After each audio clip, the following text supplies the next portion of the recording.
go a little New York time. Let's do it. I'm ready. Let's do it. I'm ready. I'm excited to hear what you guys have to say because a lot has changed. There's been a lot of moving around of that team since I last saw you guys. Well, obviously, last year I'm speaking out of my behind at Connecticut School Broadcasting saying playoffs, this and that. Unfortunately, I didn't think they were going to be that terrible. Because I always have like a lot of faith in them. It's my favorite team to root for. So you always got to back up your boys. You always got to support them. I know you guys know that too. When they were that bad, it's unfortunate. And then when you have like a bad team like that you root for, it's like it's hard to like find the positives because there was none last year. So they really like last year is like something I hope I never have to think about ever again as like a Giants fan. Like I don't want to ever look back on that year. I see J Ray laughing down there. I feel like I'm getting emotional over here trying to talk about this damn team. Listen, bro, I was a believer in the Giants last year too, man. When Danny Dimes bursted onto the scene and he had that big game against the Buccaneers, I was like, wait a minute. Oh, when he was a rookie, that was 2 years ago. Yeah. 2 years ago. I was all in. I was like, yo, Danny Dimes really might be the franchise. This might be nice, man. And I remember he had that big game against Philadelphia. I think it was Sunday night where he was running and fell close to the end zone. But what was worse, that or the QB sneak on 3rd and 9? The QB sneak on 3rd and 9 is easily worse. That Daniel Jones play is just in my mind cemented as something that was so cool because it's like, the read option, he fools everyone. For some reason, this guy fools everyone on the read option every time they run it. And he's down the field, and I'm like, look at him go. And then, like, I was watching with my college roommates, and then you see, like, just one step after another, like the wobble, and then I was like, there he goes. He went down. Falling off. And then Joe Buck goes, he tripped. I don't know. It's just like a play that, like, it's obviously not like a good play, but I don't know. He ran for like 80 yards. Like, it's a far run for a quarterback. I just thought it was pretty. I don't know. It was pretty impressive for him to do that. So I always, it's like a good memory for me, that play. It's not like a bad memory. Yeah. All right, so let me read something to you guys to kick off this Giants talk. Go ahead. 2017, the Giants finished 13-3. 2018, 5-11. 2019, 4-12. 2020, 6-10. 2021, 4-13. So I'll kick it off to the Giants fan here. What's the direction? What are we looking at for this upcoming year for the Giants? For me personally, it's just being a competitive team this year. It's not about wins or losses. Obviously, I want to see more wins this year. But last year, what was it? 4-13, correct? Correct. They were. It's got it. It can't get much worse than that. Like last year was bad. You guys all saw it. Week 17. I was at that game. Their QB sneaking out on 3rd and 9 to get better field position for the punter. That Riley Dixon, he just got cut, thankfully, but he was the worst punter in the NFL, and we're going to give him more field position to work with. Whatever. But no, I think the direction, I like what they did, how they really, like, it's finally time. Like, John Mara steps up and is like, we're cleaning house. When they allowed Dave Gettleman to step down, they didn't fire him, which I think it's very ridiculous to me that they were that friendly with that guy after all he's ruined for this team. And I thought they were going to keep Joe Judge too, but I'm happy they cut him too. They said, listen, we got to start fresh here, and this is the direction we got to go. We got to find a new guy. And Joe Shane, the new GM, and Brian Dable, the new head coach, both guys from Buffalo. I like them a lot so far. They have their heads on swivels, you can tell, and they're more modern football like guys. They're more up to the times with football. It's not like Dave Gettleman, we're going to run through the trenches. We're going to do it old school, this and that. There's a lot to look forward to with this team in the upcoming years. They drafted well. I like what they've been doing a lot. And John Mara is giving Joe Shane the full reins to do whatever he wants. He's basically like, I'm the owner of the team, but you're going to be calling all the shots. And I really think that's important for the general manager to do that. I'm just hoping they're competitive, Justin. To get down to your real question, I just hope they're competitive. I hope they win some games. I hope they make a push for the playoffs. It'd be nice. I think the fan base deserves it. And I honestly think the NFL does too. Seeing bad teams, it stinks. Obviously, like your team plays a bad team. It's like, oh, great. This is like an easy win this week. We need it. But like, wouldn't it be more fun if just every team in the NFL was good and it was a battle every week? And that's how I feel. So I just hope they get better. I really do. I'm pushing for them this year. So I don't know. I got a lot of I'm always positive, dude. I'm always So, positive. just to jump on that last point you made about it's better for the NFL and not. I think that's an unarguable point. Like in basketball, it's the same in basketball. It's the same in baseball. It's the same in hockey. Yeah. When your big market teams, and New York is one of the biggest, if not the biggest market towns, cities, I should say, in the world. It's better when the Giants are doing good. To a lesser extent, the Jets, and I think a lot of people forget that Buffalo is in New York and they have 3 football teams in New York, but that it's is neither here nor there. the Yeah, best team that's is in neither here nor there. New York. With the Giants this year, right? I think they hit really well in the first round. I got to admit. I mean, 2 top 10 picks. They got Kayvon Thibodeau, 5th overall defensive end out of Oregon, and Evan Neal, 7th overall offensive tackle from Alabama. And we've seen the Alabama offensive linemen produce in the NFL at high level. So that shored up 2 big weaknesses for the Giants that they needed badly. What I and me and JQ have talked about all the time. He likes to joke about it, and he's a big Daniel Jones fan. And I knew in his listen, he could say whatever he wants, but I knew in his heart of hearts he didn't believe in this guy. Right? He might love him as a person, and he's probably a great kid, a great guy. A good person you want to talk to, have a conversation with. But as far as his quarterback play, it's just not there. It was a failure. They declined his 5th-year option. I mean, you look at the numbers that he's put up. Yeah, he can run and whatever, but I mean, 24 touchdowns, 12 interceptions his rookie year, 11 touchdowns, 10 interceptions his second year, and 10 touchdowns, 7 interceptions his this last year. And I know maybe what John is going to say after I'm done with this is, oh, well, Lucky didn't have the talent surrounding him or this and that, or no, he's just like, yeah, Daniel Jones is a failure too. Okay, good. But listen, I don't even think if Daniel Jones really had the talent, I just don't. I didn't believe in him when he was drafted. I didn't. I didn't think he was the guy. I think a lot of people, said he looks like a Manning, and they put a lot of stock into that and hope to God, but he doesn't play like a freaking Manning. This is not Arch Manning. This isn't him. All right, that's in a couple of years.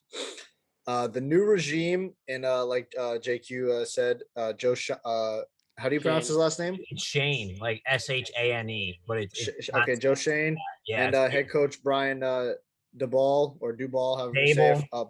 Both, yeah. Both from Buffalo. So the Buffalo Mafia has taken over the New York Giants franchise. New Jersey. I think that Daniel Jones is going to have another bad year.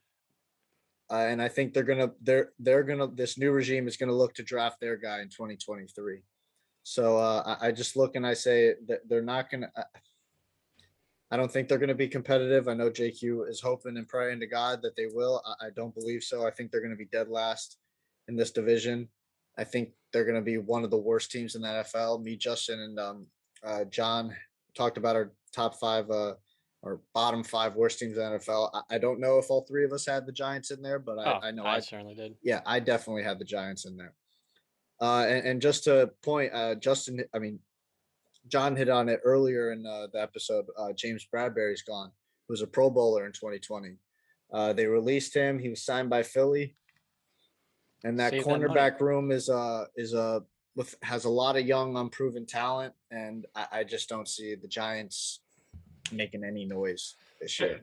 Let me just shed a little positivity on the Giants. I want to. Wait. Can I absolutely say that I know you're gonna shed positivity. We're not done talking negative. Can I have to say something? Oh, you got some bumps. You want to add the negatives now? Just do the negatives now. Let's get that out. Let's just do the negatives. Let's get that out. All right. Yeah. So, what year did what was the former GM's name? I'm blanking on his name. JQ. Dave Gettleman. Dave Gettleman. When you look at his His we were resume. talking before about the Bears and the damage of Ryan Pace as the Bears general manager. When you look at the Giants' recent draft history, I don't know that there's a team in the NFL who has drafted worse and more harmful long-term than what Dave Gettleman has done. So we're going to talk about some nice picks in there, but he comes in what year? Is it 2014, 2015? Yes, I believe it was the 2015 season, Yeah. 2014. It's around that timetable, yes. So he starts off Eric Flowers in 2015, 9th overall pick. Gets Landon Collins in the second round, very good value pick, 33rd overall. 2016, Eli Apple, Sterling Shepard in the second round. 2017, Evan Ingram, Dalvin Tomlinson, Davis Webb in the third round. 2018, you have your option to take a franchise quarterback, whether it was Sam Darnold, who was projected to be the first overall pick, and then Baker went number 1 overall. You could have went offensive line with Quentin Nelson. Justin was talking about this in our last episode. No, I There were heard many it. I different saw it. ways. I saw the TikToks. There are many different ways the Giants could have went. They decided to go running back with the second overall pick in a league where running back does not matter. True. And we've talked about That's this very true. with James Conner, and we've talked about how these players, they provide value to teams that have big time breakout years. But the reality is, Steelers let go of Le'Veon Bell. Their yards per carry goes up from 3.7 to 4.3 yards. Same exact thing with all these backs. Look at Todd Gurley, David Johnson, all those guys had big time breakout years, and they're gone. Yeah. Taking a running back in the first rounds when you have no offensive line, and oh, by the way, Eli Manning is going to his final 2 years and he has no protection, it's a little bit questionable. And you need the Eli Manning successor. Instead, they go running back and then offensive guard. They go Will Hernandez. Will Hernandez, is he on the team anymore? Oh, no, he's on the Cardinals. No. Okay. So then you move on to 2019. They take Daniel Jones, number 6 overall. He has no protection. It was a very big time reach. We get that. That's their guy. Okay. Dexter Lawrence, pick 17. Is he on the Giants? Oh, he is. He's a starter for them. That's nice. DeAndre Baker, is he on the Giants? No, he is not on the Giants. He got arrested one summer. Yep, and he is gone. Darius Slayton's on the Giants, 5th round pick. Then you look at 2020. Andrew Thomas was a very good pick. I think he had some struggles as a rookie, and then he started to correct that as the year went on. He's progressing to one of the best young tackles, right? You agree? As Giant fans watching? Yeah. Sorry, I thought you were like pausing for a second. I stopped watching the Giants last year after Daniel Jones went hurt. I didn't watch a single game. I saw the 3rd and 9, the QB sneak. Why? You didn't want to watch Mike Glennon at all, or Jake Fromm a little I'd rather watch paint dry, personally. Okay. I mean, listen. I might have been more entertaining to watch that. Trust me, I watched around my eyes. Yeah, likely. But no, yes, Andrew Thomas. Yes, that was probably his best pick, all those years, and it's probably because they couldn't get Chase Young because the Washington had the pick before. So. Beyond that, I will give Gilman credit. He took Xavier McKinney in the second round. Last year, he made big-time plays to you guys. 5 interceptions. He had an impressive second year after being injured his first year in the league. So I'll give him credit for that draft. That was a good year. That was a good pick. Shout out to him for that one class he didn't totally screw the franchise over with. I almost just fell over. When we talk about how bad a job he did in 2018 and 2019, there's no coming back from that anytime soon. I mean, you had the opportunity, number 2, number 6, and you take 2 players in Saquon Barkley and Daniel Jones. One is overpaid and injury prone. The other is not even getting his 5th-year option accepted.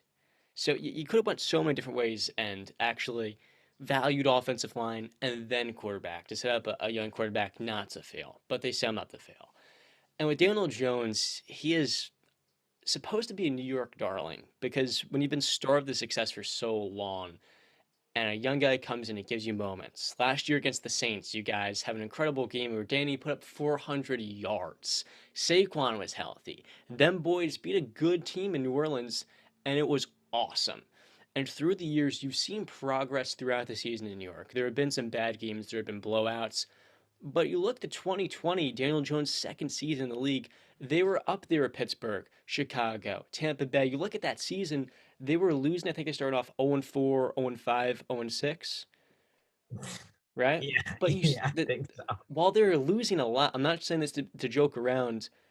In 2020, unlike 2021, when Daniel went down after I think the 11th game of the season, yes, you saw the progress where they were competitive, and Joe Judge was getting the collective buy-in from his players. And you're saying to yourself, Judge, hey, look, he may have been a special teams coordinator in New England, but this Giants team is kind of coming together, and they nearly beat Tampa Bay. I mean, you look at the 2020 season, all those games they're losing. Almost beat Dallas. They almost beat Philadelphia. Tampa Bay, like I said 2 times before. They beat Seattle. I think Russell Wilson was playing that game. You beat Joe Burrow. Joe Burrow, did he play in that game? No, he got hurt the week before. That's when he tore his ACL. Yep. So they beat Brandon Allen. That's a really hard matchup. And they even beat the Cowboys in the meaningless Week 17 game. There was progress during those years. And when Daniel Jones went down last year with a neck injury, all of that went to the fan. I mean, God bless the Giant fans for watching that garbage that was being put out there week to week. I mean, Me, you every week, guys, every day, every snap. I'm your guy. I watch how are you every feeling? play. How do I feel like afterwards? Those 6 weeks of football. Was that the worst product you've ever seen in your entire life? Probably, yeah, because you guys know this. I mean, I've seen like Super Bowls. I've seen 2 Super Bowls. I know you guys have honestly all your teams you guys have seen 2 Super Bowls with. A lot of fans like us aren't as lucky as we are, us four. Like our teams have been good. My team hasn't been stellar. I mean, for Brandon and J Ray, their team has been phenomenal. Like, a lot of people don't get to see that, which is unfortunate. But like for 16 years, I had the same quarterback. It was never like an issue. It was like, oh, what's the quarterback controversy this year? It was the same guy for like my entire childhood, which is awesome. Like I'll never trade like any of those moments for the world. And like there's gonna be ups and downs. And last year was definitely the worst year I've ever witnessed in my life. And it was just like no fans want to go to games, this and that. Like I went to the week 17 game. People were leaving after the first quarter. So I just like moved all the way down and I just, I enjoyed what I could. I got Saquon the sign of my jersey after that game, my Penn State jersey, which was awesome. But it hasn't been fun. And then but it comes with the team, and then it's history. There's going to be ups, there's going to be downs, and there's going to be some really tough downs. And I think I saw that last year for the first time ever. That was a real like wake up call. I was like, this team is like they shouldn't even be in the NFL. Like they're so bad. Like it's just like one of those like reality calls, and you're like, I'm like I'm gonna watch them this week. Like I got to do this. It's like I got to force myself to watch my favorite team. So it's got its perks, man. It really does. So I'm just hoping they get better. But Dave Gettleman definitely the drafting was not the best. And obviously you guys know, like the running back, it's not a valuable position, like very, replaceable. I get it. Like, when they drafted Saquon, I was jumping for joy because he's my favorite player. I've been watching him since he was a freshman at Penn State. Like that's where my true love started for him. I didn't even think he was going to be on the Giants one day. And then, 3 years later, comes around and they're picking him second overall. I get it. Like, people always tell me like, oh, you love the guy, but like you love the pick. And I'm like, no, I don't, to be honest. And like, I honestly do wish Saquon got the benefit of the doubt, went to a better team with like a good offensive line. I wish Dave Gettleman didn't think, oh, we can win now, so let me go draft the stud running back. You guys have seen his talent. He was probably like one of the most talented running backs since Adrian Peterson to ever come out of college. He was that good. And, you saw it his first year. He ran for 1,300 yards. He combined for 2,000 yards receiving and rushing, total yards from scrimmage. He had 91 catches. He set like a franchise rookie record for the Giants, or even it might even be an NFL. But, it just sucks. Like he did all that without an offensive line, then he gets hurt and then he gets hurt again. It's tough because like I love him and people, they do give him a lot of crap. And like it's understandable.